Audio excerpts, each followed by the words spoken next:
Ia adalah Abu Sa'id Al-Khudri radhiyallahu anhu. Ulama berselisih pendapat terkait nama asli Abu Sa'id Al-Khudri. Di antara perkataan mereka tentang nama beliau adalah: pertama, beliau bernama Sa'ad bin Malik bin Sinan bin Salabah bin Ubaid bin Al-Abjar Abu Sa'id Al-Khudri. 1. Kedua, beliau bernama Sinan. Ibnu Hisham di dalam sirahnya mengatakan, nama Abu Sa'id Al-Khudri adalah Sinan. Namun, nama beliau yang masyhur di kalangan ulama adalah Sa'ad. Kunyah beliau, Abu Sa'id Al-Khudri Al-Ansari, termasuk keturunan suku Al-Khazraj. Mereka disebut Bani Hudra atau Bal Hudrah. Ada juga yang menyebut mereka Banu Al-Abjar. Dan yang dimaksud Al-Abjar adalah Uzrah bin Auf bin Al-Harits bin Al-Khazraj. Ayah beliau, ayah Abu Sa'id Al-Khudri, bernama Malik bin Sinan bin Ubaid bin Salabah Al-Ansari.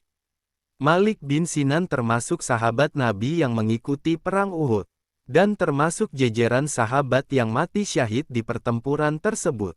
Penyebutan nama Malik bin Sinan secara khusus dalam kitab-kitab sejarah Islam tidaklah ditemukan, kecuali dalam dua peristiwa, yakni syahidnya beliau dalam perang Uhud dan tatkala beliau menghisap darah dari wajah Nabi Shallallahu Alaihi Wasallam. Abu Sa'id Al-Khudri berkata, wajah Rasulullah Shallallahu Alaihi Wasallam terluka, maka Malik bin Sinan menghadap ke arah beliau dan menghisap darah dari wajahnya, kemudian menelannya. Nabi Shallallahu Alaihi Wasallam pun bersabda, siapa saja yang senang melihat seseorang yang darahnya bercampur dengan darahku, maka hendaklah ia melihat Malik bin Sinan. Pada riwayat Ibnu Ishaq di dalam kitab sirahnya, Nabi bersabda, siapapun yang darahnya bercampur dengan darahku, maka neraka tidak akan menyentuhnya. Ibu beliau, ibu Abu Sa'id Al-Khudri, bernama Anisah binti Abi Haritsah dari Bani Adi bin An-Najjar. Hal ini sebagaimana yang disebutkan oleh Ibnu Hubaib kepada orang-orang yang membaiat Rasulullah Shallallahu Alaihi Wasallam. 6. Saudara-saudara beliau. Ahli sejarah mencatatkan beberapa saudara Abu Sa'id, di antaranya: pertama, Qatadah bin An-Nu'man, saudara seibu. Kedua, Fariyah binti Malik, saudara seayah dan seibu. Ketiga, Zainab, saudarinya yang lain. Anak-anak beliau, Abu Sa'id dikaruniai beberapa anak dari pernikahannya dengan istrinya, Zainab. Di antaranya, pertama, Abdurrahman. Kedua, Abdullah. Ketiga, Hamzah. Keempat, Said. Kelima, Bashir. Ahli sejarah juga menuliskan beberapa cucu beliau, di antaranya: pertama, Rubai bin Abdirrahman bin Abu Sa'id. Kedua, Abdullah bin Abu Sa'id. Kelahirannya, tidak ada kitab sejarah yang menuliskan secara pasti tahun kelahiran tokoh ini. Namun, berdasarkan beberapa catatan peristiwa, kita dapat menetapkan tahun kelahiran beliau dengan jalan berikut. Catatan sejarah menunjukkan bahwa Abu Sa'id Al-Khudri radhiyallahu anhu dianggap masih kecil saat terjadi perang Uhud, sehingga beliau ditolak oleh Nabi untuk diikutkan dalam pertempuran tersebut. Disebutkan bahwa umur beliau waktu itu baru 13 tahun. Sementara, perang Uhud terjadi pada bulan Syawal tahun 3 Hijriyah. Oleh karena itu, dapat diambil kesimpulan beliau lahir sekitar 10 tahun sebelum Hijriyah. Ciri-cirinya. Beberapa ciri fisik Abu Sa'id Al-Khudri yang disebutkan dalam kitab sejarah sebagai berikut. Pertama, Abu Sa'id tidaklah bercukur, di mana jenggotnya berwarna putih lebat. Kedua, dari Wahab bin Kisan, ia berkata, aku melihat Abu Sa'id memakai sutra. Ketiga, dari Utsman bin Ubaidillah bin Abi Rafi, ia berkata, aku melihat Abu Sa'id menipiskan kumisnya sebagaimana saudaraku Al-Halik. Akhlaknya, Abu Sa'id Al-Khudri berhias dengan akhlak Islam yang mulia sebagai buah dari keimanan yang tertancap kuat di dalam hati beliau. Di antara akhlak beliau yang paling menonjol adalah sabar dan menjaga kehormatan diri. Abu Sa'id Al-Hudri adalah salah satu sahabat yang ditempa secara langsung oleh Rasulullah Shallallahu Alaihi Wasallam dengan hikmah dan anutan sehingga menjadikan dirinya seorang pribadi Muslim yang sejati. Di antara sifat terpuji yang ia miliki adalah ia senantiasa berjalan di atas kesabaran ketika menghadapi kesempitan dan ujian hidup. Dikisahkan, ketika ayahnya meninggal dalam perang Uhud, ia kemudian mendatangi Rasulullah Shallallahu Alaihi Wasallam untuk meminta-minta. Namun, Nabi malah balik memberikan nasihat menggugah untuk mendidiknya, hingga petua itu meresap kuat ke dalam sanubarinya. Abu Sa'id Al-Hudri menceritakan kisah tersebut dari jalur Utaibah, anaknya sendiri, di mana Abu Sa'id berkata, "Ayahku meninggal pada perang Uhud sebagai syahid, dan tidak meninggalkan harta untuk kami sepeser pun. Maka, aku pun mendatangi Rasulullah dan meminta harta padanya. Maka, tatkala melihatku, beliau bersabda, yang artinya, barang siapa yang merasa cukup tidak meminta-minta, maka Allah akan mencukupi kebutuhannya. Barang siapa yang menjaga diri dari yang haram, maka Allah akan menjaganya." Maka, aku Abu Sa'id pun kembali tanpa membawa apa-apa. Hadis tersebut juga terdapat di dalam Sahihain dari jalur Atta bin Yazid dari Abu Sa'id Al-Hudri dengan cerita dan lafaz berbeda, yakni, bahwa orang-orang Ansar meminta-minta kepada Rasulullah Shallallahu Alaihi Wasallam, dan tidak seorang pun yang meminta kepada beliau kecuali diberi, hingga ludes apa yang beliau punya untuk diinfakkan kepada mereka. Beliau kemudian berkata kepada mereka, "Kebaikan harta di sisiku tidaklah tersisa, kecuali telah aku berikan kepada kalian. Barang siapa yang menjaga diri dari yang haram, maka Allah akan menjaganya. Dan siapa saja yang bersabar, maka Allah akan menjadikannya orang yang sabar. Begitu pula, barang siapa yang merasa cukup dari manusia, maka Allah akan memberikan kecukupan kepadanya. Pemberian dari Allah tidak ada yang lebih baik dan lebih lapang bagi manusia selain kesabaran." Selain itu, meskipun beliau dari kalangan Ansar, beliau sering bergaul dengan ahli sufah dan juga dikenal sebagai ahli sufah. Beberapa sahabat, meskipun hidup cukup, mereka memilih hidup zuhud dan sabar. Di antaranya dengan banyak berinteraksi dengan ahli sufah. Bahkan, beberapa ulama terkenal dari kalangan sahabat selain Abu Sa'id tinggal di samping Masjid Nabawi sebagai ahli sufah, semisal Abu Hurairah dan Abdullah bin Mas'ud. Abu Nuaim Al-Ashbahani berkata tentangnya, keadaannya dekat dengan keadaan ahli sufah. Meskipun ia adalah seorang Ansar yang memiliki rumah, namun ia lebih menyukai hidup dengan ahli sufah untuk meraih sabar, dan memilih berdiam sebagai ahli sufah untuk hidup fakir dan memelihara diri dari segala yang tidak baik. Keberanian dan kepahlawanan. Di antara sifat yang juga dimiliki oleh Abu Sa'id Al-Hudri adalah keberaniannya dalam membela kebenaran, bagaimanapun keadaannya. Kisah beliau yang berkaitan dengan hal ini, semisal, pertama, beliau diketahui sebagai salah satu sahabat yang membaiat Nabi di bawah pohon, yang dikenal sebagai Baiatur Ridwan. Seperti telah masyhur diceritakan, bahwa pada saat itu, kondisi kaum muslimin yang awalnya berniat berhaji cukup mencekam. Di mana Utsman yang diutus oleh Nabi untuk bernegosiasi dengan kaum Quraisy, tidak juga kembali dalam beberapa hari. Sampai kemudian terdengar berita jika ia terbunuh. Maka, Nabi pun mengambil baiat dari para sahabat untuk berjanji setia dan tidak akan pergi, jika semisal mereka harus berperang. Hal ini menunjukkan loyalitas dan keberanian para sahabat, meskipun jumlah mereka sedikit. Kedua, semangat beliau untuk berjihad bersama Nabi Shallallahu Alaihi Wasallam, bahkan sejak beliau masih kecil, sebagaimana yang akan dikisahkan nantinya. Disebutkan dalam buku sejarah, bahwa beliau mengikuti 13 peperangan bersama kaum muslimin, baik yang diikuti oleh Nabi secara langsung, ghazwah maupun yang bentuknya ekspedisi pengiriman satuan militer atas perintah Nabi, di antaranya. Pertama, Perang Ghazwah Bani Mustalik. Kedua, Perang Ghazwah Khandak. Ketiga, Perang Ghazwah Bani Quraizah. Keempat, Perang Ghazwah Hudaybiyah. Kelima, Ekspedisi Syariah Bashir bin Sa'ad ke Fadak. Keenam, Ekspedisi Syariah Alqamah bin Mujassas. Ketujuh, Perang Ghazwah Mu'tah. Kedelapan, Ekspedisi Syariah Abdurrahman bin Auf ke Duma al-Jandal. Kesembilan, Perang Fatul Makkah. Kesepuluh, Perang Ghazwah Hunain. Kesebelas, Perang Ghazwah Tabuk. Kedua-belas, Perang Ghazwah Ukaidir di Duma al-Jandul. Ketiga-belas, Ekspedisi Syariah Ali bin Abi Thalib ke Yaman.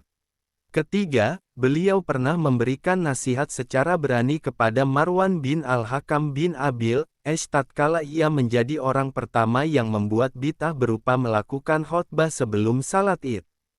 Padahal Marwan pada saat itu tengah menjabat sebagai Khalifah Bani Umayyah di Syam. Keempat, mengutamakan orang lain. Abu Sa'id Al-Khudri juga dikenal dengan sifat itsar atau mendahulukan orang lain dibanding diri sendiri.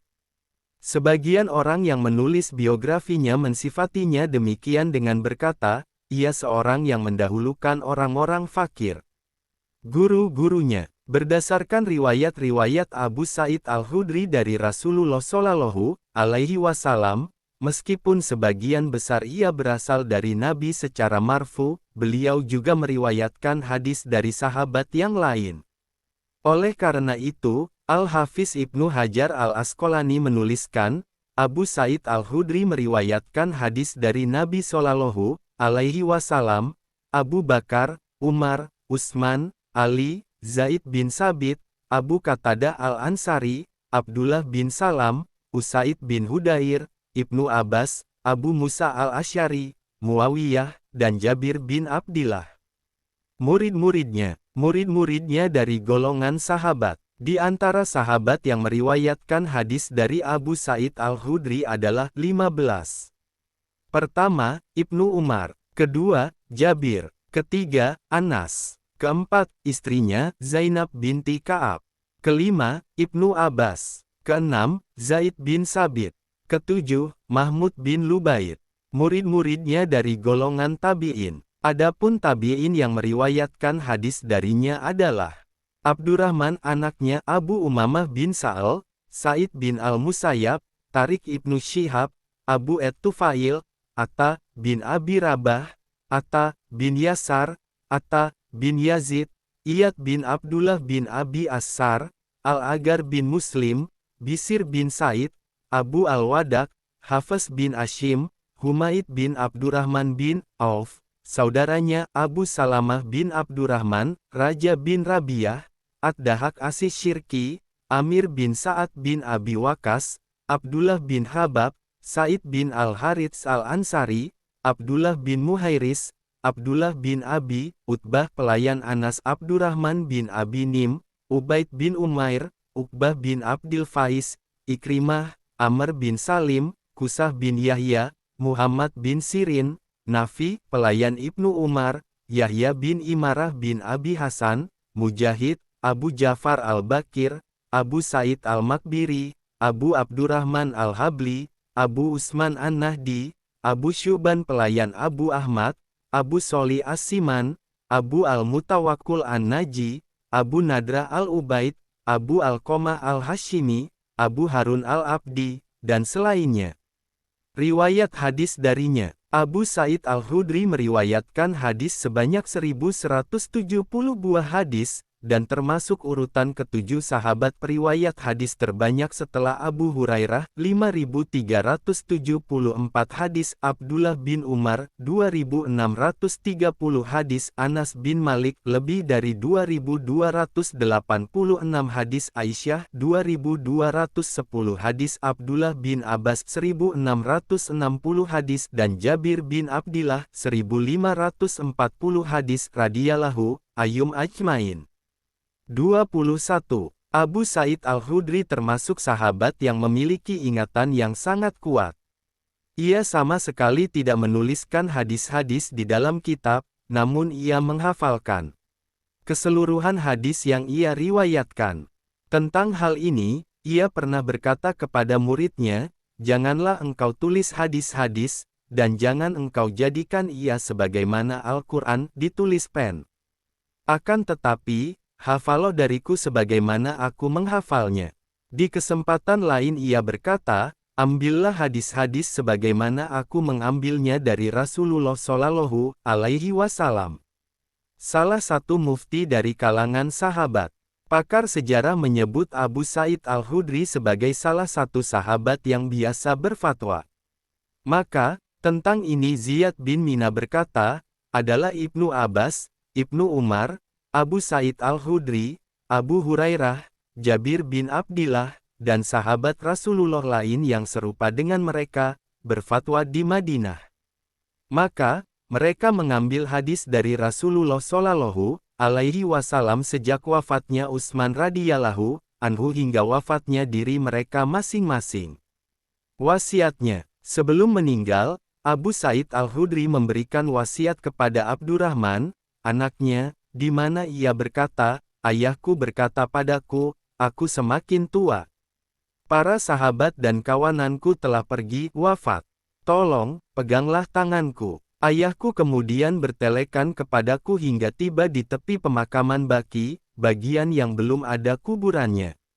Beliau kemudian berkata, "Wahai anakku, jika nanti aku mati, maka kuburkanlah aku di sini. Jangan buatkan aku tenda besar, dan jangan pula engkau iringi aku dengan api. Jangan pula tangisi aku dengan ratapan. Jangan engkau kabarkan manusia tentang kematianku. Ringankanlah dan segerakanlah." Ayahku kemudian wafat pada hari Jumat.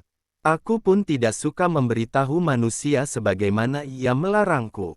Namun, mereka datang kepadaku dan bertanya, "Kapan engkau mengeluarkan jenazahnya?"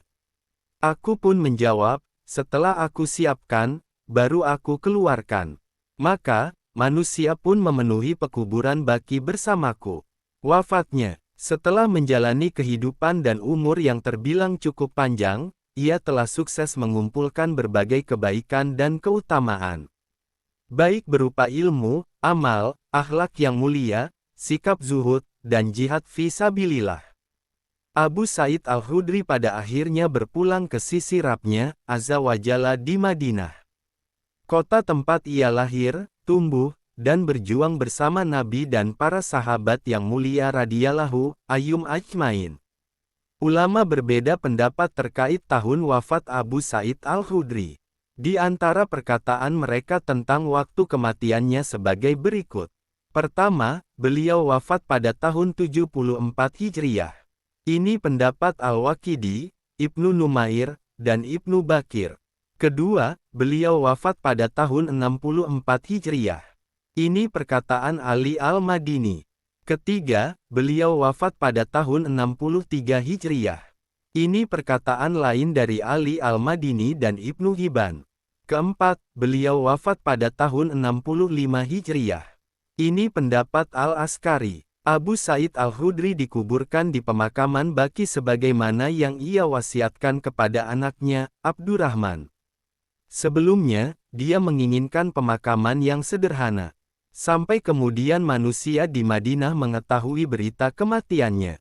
Mereka pun berbondong-bondong menghadiri penguburan jenazahnya, sehingga pekuburan Baqi pun tumpah ruah dan penuh dengan manusia. Semua itu sebagai bentuk penghormatan mereka terhadap Abu Sa'id Al-Khudri yang mereka kenal telah menjadi mufti di Madinah dalam waktu yang cukup panjang. Begitu juga kisah kepahlawanan, kesahajaan, kesabaran, dan teguhnya beliau dalam memberikan nasihat, serta beramar ma'ruf nahi mungkar kepada manusia. Semoga Allah mengumpulkan kita bersamanya, dan seluruh sahabat radhiyallahu anhum ajmain di surganya kelak, tempat yang penuh kenikmatan nan abadi. Sumber bacaan dan terjemah. Muhammad Abdullah Abu Suwailik, 1999. Abu Sa'id Al-Khudri sahibu Rasulillahi wa mufti al-Madinah fi zamanihi. Riyadh, Hukuk Etaba, Mahfuzah. Wallahu a'lam bishawab.